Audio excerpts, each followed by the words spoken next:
بسم اللہ الرحمن الرحیم۔ السلام علیکم۔ حضرت ادریس علیہ السلام کے اقوال۔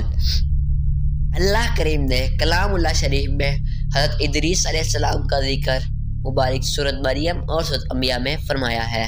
روایت میں درج ہے کہ آپ کا زمانہ حضرت نوح علیہ السلام اور حضرت آدم علیہ السلام کے درمیان ہے، اور یہ ہے کہ آپ کا وطن بابل تھا۔ آپ کے مشہور اقوال درج ذیل ہیں۔ نیک کردار اور علم میں ترجیح کی انتہا یہ ہے کہ آدمی جہالت اور بد کرداری کے قریب بھی نہ جائے۔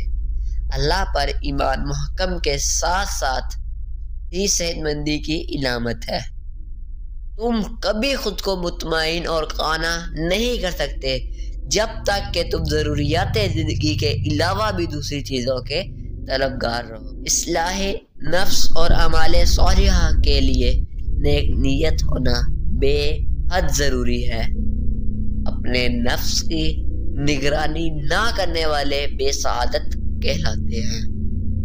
جھوٹی قسم کھانا اور دوسروں کو بھی اس فعل کے لیے آمادہ کرنا گناہ کے زمرہ میں آتا ہے۔ حکمت و دانائی ہی روح کی غذا ہے۔ انسان کے بس میں نہیں ہے کہ رب کی نعمتوں کا شکر ادا کر سکے جیسا کہ شکر ادا کرنے کا حکم ہے۔